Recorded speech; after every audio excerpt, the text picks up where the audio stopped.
رویټرز خبري اژانس خبر ورکړی دی چې په غزه کې د اوربند د ټینګښت لپاره له څو ساعتونو خبرو وروسته دواړه لوري وروستي پړاو ته نږدې شوي دي. یا د اژانس د قطر، مصر، امریکا او په غزه کې د ښکېلو اړخونو چارواکو له قوله ویلي دي چې د اوربند د ټینګښت او د یرغمل شویو د خوشي کېدو خبرې اترې وروستي پړاو ته رسېدلي او ژر به یې هوکړه وروستی شي. په ورته مهال د حماس جهادي غورځنګ یو مخکښ چارواکي رویټرز ته ویلي دي چې دوی تر اوسه د اوربند مسودې ته رسمي ځواب نه دی ویلی او په خبرې چې دوی له غزې څخه د اشغالګرو ځواکونو د وتلو په اړه د اسراییلو لار نقشې ته په تمه دي. ویل کېږي چې د هوکړې په لومړۍ مرحله کې به حماس جهادي غورځنګ 33 اسرایلي اسیران خوشي کړي او په بدل کې به اسراییل په 14 ورځو کې 1000 تنه فلسطینیان خوشي کړي. په همدې موضوع راسره د چارو شنونکی ښاغلی عبدالحق حماد صاحب د ټلیفون په لیک استودیو ته وصل دی. حماد صاحب ستړی مشې، ښه راغلي. ډیره مننه تاسو ته او تاسو ټولو اوریدونکو ته سلامونه وایم. خوشاله اوسئ. ډیره مننه. حماد صاحب، بالاخره په غزه کې د اوربند په تړاو خبرې وروستي پړاو ته رسېدلي دي چې کېدای شي په څو راتلونکو ساعتونو کې اوربند ټینګ شي. که څه هم په دې اړه د تړون جزئیات نه دي شریک شوي، که د غزې د ولسو ستونزو ته وکتل شي حماد صاحب، او په غزه کې د حماس جهادي غورځنګ مقاومت ته وکتل شي، دا اوربند ستاسې په نظر په سیاسي لحاظ حماس غورځنګ ته څومره مهم دی، او که د غزې د ولسو ستونزو ته وکتل شي هلته څومره مهم دی چې اوس په دغه حالت کې اوربند رامنځته کیږي؟ بلې وروسته له هغه چې د غزې جګړه تقریبا 1500 ورځو ته نږدې شوله او د نړۍ په کچه هغه جګړه وغندل شوله او په دې جګړه کې هغه ټول انساني کرامتونه او هغه ټول حقوق او قوانین تر پښو لاندې شول چې هر جهت منلي وو، هغه نړیوال قوانین وو، هغه الهي قوانین وو، د ټولو قوانینو نافرضي وشوي. هغه وحشتونه وشول چې په معاصر تاریخ کې په ډېرو برخو کې ساری نه لیدل کېده. د همدې امله امریکا په رأس کې او اسرائیل د نړۍ له هر طرف څخه تر ډېرو فشارونو لاندې راغلل، بالخصوص امریکا چې دغه جګړې تر شا مستقیم لاس و او د اسرائیلو هر ډول ملاتړ یې کوو، اسلحې ورکولې، اقتصادي او سیاسي ملاتړ یې کوو. امریکا د نړۍ په کچه یو نوع بدنامه شوله. له همدې امله د امریکا د نوي حکومت راتګ سره امریکا د پالیسي ساز ادارو تصمیم داسې شو چې دغه جګړه باید پای ته ورسېږي، ځکه چې دې جګړې نور غځېدل د امریکا او د دوی د ګټو په تاوان دي. یعنې دوی په دې پوه شول چې نور اسلامي امت راپورته کېږي او دغه جګړه د دې باعث کېږي چې بیا به دوی ته ډېرې ستونزې راولاړې شي. همدې اساس د امریکا فیصله هم دا وه چې دا جګړه باید پای ته ورسېږي. نتنیاهو او د جنګي ګروپ نه غوښتل چې دا جګړه په دې شکل پای ته ورسېږي، ځکه دوی غوښتل چې غزه هم اشغال کړي، بالخصوص د غزې شمال اشغال کړي او دا د اسرائیل یو برخه وګرځوي. خو د امریکا سیاست داسې شو نو دوی هم غاړه ورته کېښودله. نو په دې اساس په سیاسي لحاظ دغه جګړه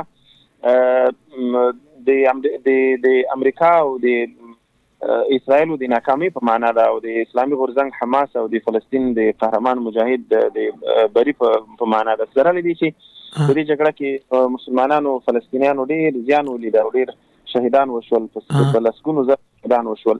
لیکن په سیاسي لحاظ او په روحي او رواني لحاظ باندې اسرائیل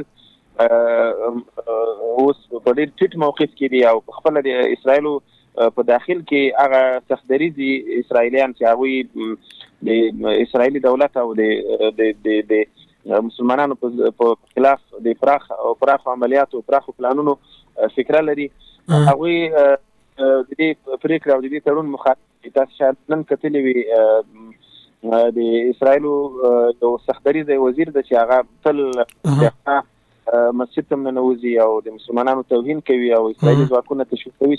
هغه په غبرګون کې ویلي و چې دغه تړون به د اسرائیلو د ناکامۍ او د شکست په معنا وي او دا د اسرائیلو لپاره یو شرموونکی تړون ده.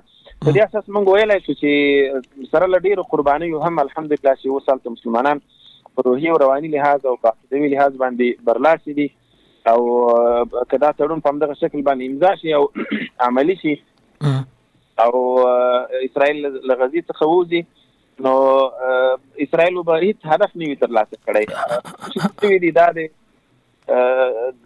یوازې د وحشت اړخ قوي کوي د اسرائیل.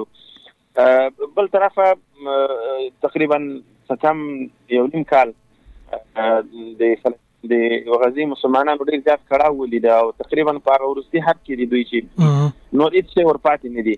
نو دغه تړون او دغه اوربند به دې ته لاره هواره کړي چې هلته مسلمانان د آرام ساه واخلي او عادي ژوند ته دوام ورکړي. حماد صاحب خوشبینه یم دغه تړون ته. دا یو طرف څخه د مسلمانانو د فتح په معنا ده او بل طرف څخه د غزې د مسلمانانو د کړاوونو د پای ته رسیدو په معنا ده. حماد صاحب تاسو د اسرائیل د افراطي وزیر یادونه وکړل چې دغه تړون سره مخالفت کوي. دغه تړون او دغه اوربند فکر کوي چې په غزه کې به داخلي اختلافات تلمنو هي والته به سیاسي کړکېچ زیات شي په اسرائیل کې په البته په بخښنې سره.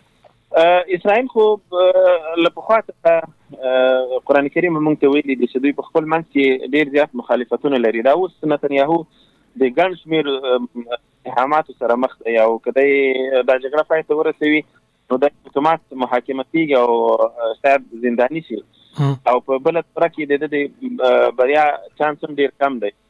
له بل طرفه اسرائیل په دننه کې د سختدریځو او د منځلارو ترمنځ ډېر زیات ویشل شوی دی او ډېر اختلافات لري. لنډ وخت کې زه فکر نه کوم چې دومره زیات اختلافات د دې ترمنځ راشي چې د دوی د ړنګېدو سبب شي. البته دغه کم اختلافات د وخت په تېرېدو سره غځېږي او پراخېږي. زه امیدواره یم چې دغه وحشت نه وروسته چې دوی په غزه کې وکړ امید دا ده چې الله تعالی نصرت وکړي او اسرائیل چې هغه د ظلم اخري حتی رسېدلي د دې د زوال شیبې پیل. حماد صاحب تر اوسه پورې د دې اوربند وخت نه دی معلوم چې دا به دایمي وي او که نه څو میاشتې او کاله به وي. فکر کوئ د اوږد مهال لپاره به هم د ستونزو پر حل خبرې شوې وي او که نه یو څه وخت به ولري چې اوربند وي له هغه وروسته بیا نښتې پیلېږي؟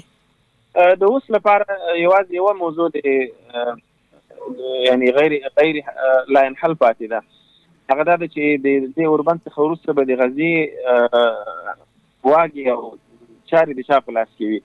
دغه موضوع اختلافي ده. حماس ټینګار کوي چې موږ به بیا هم حاکمان یو د دې سیمې او اسرائیل باید نه یاستي. له بل طرفه ځینې فلسطیني جهتونه هم هڅه کوي چې حماس منزوي کړي او له صحنې څخه یې لرې کړي. دا موضوع تر اوسه لا ينحل پاتې ده. په مذاکراتو کې هم په دې اړه ډېر څه کوي خو له دې ورهاخوا ته امیدواري ده دغه جګړه به پای ته ورسېږي او اوږدمهاله اوربند به رامنځته شي. د تیرو 14 میاشتو تقریبا په موده کې حماد صاحب اسلامي لوی هیوادونو هیڅ د غزې د جګړې په وړاندې په قوت او قاطعیت سره غږ جګ نه کړ. اوس کله دغه اوربند کېږي ستاسې په نظر ډېر اړینه نه ده چې اسلامي هیوادونه د غزې د ولس د ستونزو په حل کې هلته د بشري مرستو او نور آبادي برخه کې په خپلواک ډول عمل وکړي او بیا چې تصبر ونه کړي؟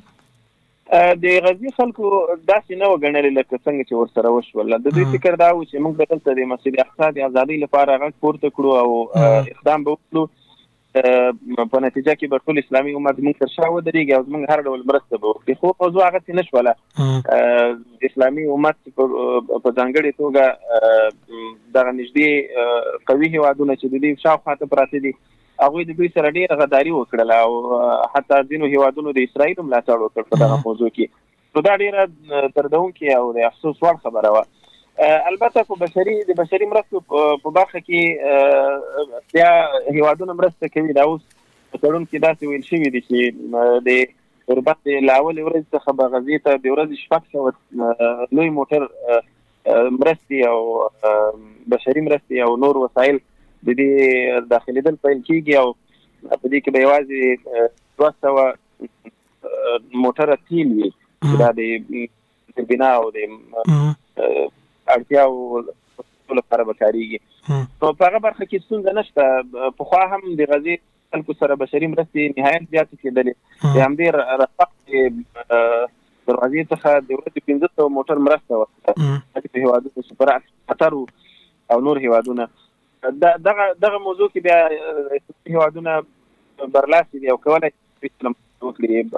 له بل طرفه اسلامي امت هم د جګړې زیات وځوروه ډېر زیات یې ودردوه. نو زه باور لرم چې غږ وشي چې د مرستو اړتیا ده او اسلامي امت په ډېر لوی اکثریت او په ښه توګه د غزې د خلکو مرسته وکړي، ځکه دغه مرسته د عامو وګړو مربوطه د عام مسلمانانو مربوطه او عام مسلمانان په هر وخت خپل مسؤلیت ادا کوي. ستونزه ټوله په چارواکو کې ده چې دغه اسلامي هیوادونو چارواکي خپل مسؤلیت نه ادا کوي. ولسونو تل خپل مسؤلیت ادا کړی او بیا به هم ادا کوي. حماد صاحب اوربند لبنان سره اسرائیل وکړ، هغه اوربند څو ځلې مات کړل ته بیا هم بریدونه وکړل. کچېرې اوربند کېږي د تضمین لپاره څه ډول تضمین ته ضرورت دی؟ امریکا که وګورو خپل د جګړې د وړخ په توګه عمل کوو، له اسرائیل سره مرستې کولې او ملګري ملتونه هم اوس کوم حیثیت او نړیوال اعتبار نه لري. څه ډول تضمین به کېږي چې دغه اوربند ټینګ شي او کوم تېروتنه پکې ونه شي؟ بیا په ټوله کې که تاریخ موږ تاسو وکړو، یهود تړون نه دي درېدلي، دوی د الله تعالی سره هم تړون کړی دی او ژمنې مات کړي دي. او د تاریخ په اوږدو کې چې د دوی ټول تاریخ ولوستل شي، د دوی په غدر او په بېوفایي او په سرکشۍ کې تاریخ لري. دا اوس د لبنان په موضوع کې دوی تړون وکړ، لیکن بیرته تړون مات کړ، بار یې مات کړی دی. دغه راز د غزې په موضوع کې هم دوی باندې باور نشي کېدلی. البته اوس د دوی مجبوریت دا ده چې دوی باید دا جګړه پای ته ورسوي او پاتې د ملل متحد موضوع ملل متحد خپل حیثیت له لاسه ورکړی او په دغه تړون کې هم د ملل متحد دخالت نشته. یوازې 3 هیوادونه تشکیل دي چې امریکا او مصر او قطر دي، دوی تضمین کوي. خو دوی هم مطلب هغه تر خپله وسه پورې کار کوي، بالخصوص مصر او قطر. که سبا اسرائیل د دې تړون مخالفت کوي یا ماتوي، بیا څوک نشته چې دوی ته ووایي. البته د دوی خپل سیاست اوس دا ده چې دا جګړه باید پای ته ورسېږي، ځکه چې دوی لپاره زیانباره ده. حماد صاحب دغه د قطر او د مصر منځګړیتوب څومره مهم و؟ امریکا ته هم په دې برخه کې د منځګړي په سترګه کتل کېږي، خو ولې امریکا د اسرائیلو سره بیا مرسته کوله د جګړې په برخه کې؟ په فکري لحاظ مسلمانو ملتونو ته، مسلمانو حکومتونو ته باید په رسنیزه برخه کې، په دغه نشراتي برخه کې اړینه نه ده فکر کوي چې امریکا ته هم د منځګړي په توګه ونه کتل شي او د وړخ په توګه ورته وکتل شي؟ اوس که وګورو په دې برخه کې امریکا هم د منځګړي په سترګه کتل کېږي، ورته امریکا هم د منځګړي په توګه یادېږي. پکې د امریکا سیاست په ټوله کې په خوا څخه دا روان دی چې هم زخم د دوی لخوا وي، هم پټۍ د دوی لخوا وي. د افغانستان په جګړه کې هم په نورو یرغلونه کړي دي، هلته هم همداسې په دوی یو طرف پرې جګړه کوله، بل طرف ته بشري مرستې لېږلې. دا د دوی هغه د منافقانه مخونو یو مخ دی. البته دلته مهمه دا ده چې اسلامي هیوادونه د اسلامي امت د احیا او د اسلامي یووالي لپاره کار وکړي او ټول یو موټی شي، تر څو چې مسلمانان یو موټی نشي، یو د بل تر څنګ ونه درېږي. دا کفار او دا امریکا او دیوال اشغالګر دا به د مسلمانانو په سر همداسې لوټ کوي. د غزې په دغه تړون کې د مصر او د قطر حیثیت یوازې په ظاهره او د خلکو د غولونې لپاره یوه هڅه ده، نور دا بیچارهګان ډېر رول نه لري. که سبا دغه تړون د اسرائیلو لخوا مات شي، دوی پاک لري چې په اسرائیلو به فشار راوړي یا په افغانستان راوړي. خبره ټوله د امریکا او د اسرائیلو یو طرفه ده، دا فقط د مسلمانانو د غولونې لپاره ده. دلته مهمه دا ده چې مسلمانان د خپل برم د اعادې لپاره او د خپل حیثیت د اعادې لپاره یو موټی شي. مسلمانان د غزې له جګړې څخه عبرت واخلي. دغه جګړه د مسلمانانو د سرنوشت لپاره ډیره مهمه ده. که مسلمانان له دغه جګړې څخه عبرت واخلي او په خپل په ټولو کړو وړو باندې په شخصي توګه په ټولنیزه توګه د حکومتونو او د من حیث امت فکر وکړي او په لویو مسایلو باندې فکر وکړي او راویښ شي، بیداره شي، نو دغه جګړه به د مسلمانانو د بیدارۍ سبب شي. او که خدای نخواسته مسلمانان په هماغه غفلت کې پاتې شي لکه څنګه چې په دا تېرو څو لسیزو کې پاتې وو، نو بیا به د یهودو سترګې سرې شوي وي په مسلمانانو باندې او په آینده کې به تر دې لا ډېر وحشتونه او ظلمونه وکړي. ډېره مننه حماد صاحب، خوشحاله اوسېږه، کور دې آباد.